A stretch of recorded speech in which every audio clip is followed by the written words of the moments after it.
नमस्कार, आप देख रहे हैं अमृत न्यूज पटना से। प्रकृति से सुंदर डिजाइन बनाना सीखिए, ऐसा कहना है बिहार संग्रहालय के महानिदेशक अंजनी कुमार सिंह का। अवसर है design development workshop for handicraft artisans, handloom विभाग। मिथिला पेंटिंग में लगभग 90% तो महिला ही काम करती है। क्यों जरूरत पड़ा कि कुछ इसमें मार्केट सर्वे कराया जाए, प्रोडक्ट वेरिफिकेशन, डाइवर्सिफिकेशन हो, काहे सोचा गया। हुआ क्या है कि राम सीता का शादी और वो कोहबर, तो 3 चीज है ना, वो अपने देश में लाखों की संख्या में बन रहा है। कोई चीज लाख बना दोगे तो कैसे बिकेगा, तो कुछ नया बनाना पड़ेगा। हम नहीं कह रहे हैं कि जिससे मिथिला पेंटिंग की शुरुआत हुई, जो मोटिफ है उसके मोटिफ पे हम लोग काम किए। किताब अभी आई नहीं है, एक किताब आ रही है जिसमें कि हम लोग मिथिला पेंटिंग में जितने तरह का मोटिफ यूज होता है ऐतिहासिक रूप से उस सबको एक किताब के रूप में बना दे रहे हैं कि आने वाला जो यंग बच्चा है, जो मान लो 18 साल 20 साल नया जनरेशन का लोग है, वो लोग देखे कि क्यों यूज होता था और क्या यूज होता था। उसका कंपाइलेशन एक नई चीज और नया प्रोडक्ट कि आपको ये रोजगार के रूप में भी कैसे बढ़ेगा जब हम लोग ज्यादा चीज बनाएंगे और तरह तरह की चीज बनाएंगे। तो तरह तरह की चीज बनाने के लिए जानना जरूरी है। हम आपके जो हमारे काम कर रहे हैं, हेमा देवी के विजडम को चैलेंज नहीं कर रहे हैं। ये 30 साल से 20 साल से बना रही है, तो बनाते बनाते तो तुम जान ही गई है, मालूम भी हुआ है, मार्केट में भी बेचती है और लोग खरीदते भी हैं। लेकिन फिर भी आपको नई नई डिजाइन मिले, आइडिया मिले, कंसेप्ट मिले, आपस में आप लोग एक दूसरा बैठोगे और 1 महीना रहोगे तो आपस में बात नहीं करोगे। कोई आदमी कुछ नया चीज बना दे रहा है, मतलब कोई उसमें प्लेन डाल दे रहा है। सबसे एक डिजाइन का हम बढ़िया एग्जाम्पल बताते हैं, जो हम देख के बहुत चकित हो गए थे। हम जापान में थे, मुख्यमंत्री के साथ एक दल के रूप में गए थे, तो वहाँ पर एक मिथिला का म्यूजियम है। हासेगावा नाम का आदमी है, वो आता था मिथिला, बहुत लोगों को ले भी गया, वहाँ काम करवाया। तो हम एक पेंटिंग देखे, हम गंगा देवी की एक पेंटिंग थी, छोटी सी पेंटिंग।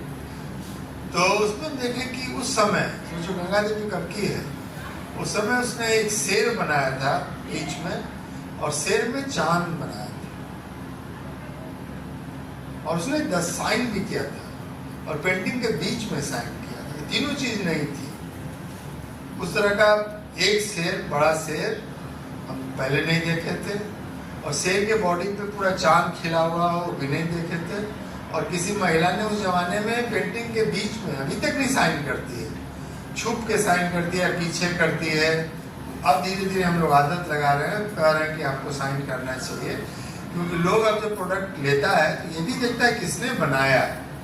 पेंटिंग में बात समझो, पेंटिंग में बहुत लोग पेंटिंग बनाते हैं, एक सेम साइज का 5,000 में बिकता है, 50,000 में बिकता है, 5 लाख में बिकता है और 5 करोड़ में बिकता है। बाद में नाम बिकता है, क्योंकि उसका इतना नाम हो जाता है, लोग मार्केट में लोग उसकी चीज की वैल्यू समझते हैं, उसको लोग इन्वेस्टमेंट के रूप में रखते हैं। बहुत सारे लोग, अब पैसा जिससे बैंक में रखोगे तो 8-10% बढ़ेगा। अब जिसके पास थोड़ा पैसा है, जैसे हम लोग जैसे लोग, हम लोग पद्मश्री आर्टिस्ट का मिथिला पेंटिंग रखते हैं। हम जानते हैं ठीक है, 1 लाख रुपया में खरीदे हैं, 1.5 लाख में खरीदे हैं, 5 साल 10 साल के बाद 10 लाख का होगा, हम लोग बना देंगे उसको। तो इसलिए जरूरी है कि नई नई चीज के लिए आप खोलना, पुरानी चीज करते रहो। ताकत तो वहीं से आएगी, ताकत जो सीखे हैं आप, जिससे भी सीखे हैं उससे आपको ताकत आएगी, लेकिन आपको खोज में लगा रहना चाहिए। और एक ट्रेंड लोग आए हैं, ये लोग आपको बताएंगे भी कैसे उस खोज की तरफ बढ़िए। और जरूरी नहीं विविधता होनी चाहिए, जितने तरह तरह का बनाओगे तो मान लो किसी तरह एकदम कंटेम्प्रेरी बनाना है, तो हम इस आर्टिस्ट के पास जाएंगे। अगर हम बहुत सबसे अच्छा कोहबर है उसके पास जाएंगे, तीसरा काम के लिए तीसरे के पास जाएंगे, तो स्पेशलाइज हो जाए। जब मैं शिक्षा विभाग का यहाँ प्रधान सचिव था, और मैं साइकिल की एक बहुत फेमस योजना चलाया, लड़कियों के लिए साइकिल देने की एक योजना चलाई, तो बहुत सारी मिथिला पेंटिंग की आर्टिस्ट जो है वो मिथिला पेंटिंग में साइकिल बनाने लगे। और इतना पॉपुलर हुआ, बहुत सारी किताब में कवर बना, बहुत उसकी पेंटिंग लोकप्रिय हुई और काफ़ी बिकी हुई। तो कंटेम्प्रेरी चीज़ भी देखो, बिहार म्यूजियम में इतना बिखरा हुआ है, बिखरी हुई चीज़ें हैं। बिहार म्यूजियम में जो हमारी टेराकोटा का फिगराइन से छोटी छोटी मूर्ति सब, उसमें जो सौंदर्य है उसको देखो। अपने आसपास ही बिखरा हुआ इतना सारा डिज़ाइन है, प्रकृति में इतना डिज़ाइन है। तो अब सब मिला के आप अपना सोच बढ़ाओगे, आपस में बातचीत करोगे, कुछ ट्रेनिंग पाइएगा। और बिहार संग्रहालय का जो ये काम है, हम लोग इस तरह के काम को हर समय सपोर्ट करेंगे। एक बार फिर मैं संस्था को जिसने इसका आयोजन किया उसको धन्यवाद करता हूँ। धन्यवाद।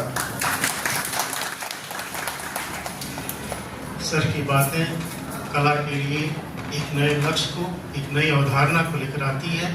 अगर हम उसका ध्यान रखें और उसको ध्यान में रखते हुए प्रशिक्षण लें तो निश्चित रूप से बदलती हुई जो बाजार नीति है उसमें हम अपनी कला को स्थापित कर सकते हैं आईने के साथ।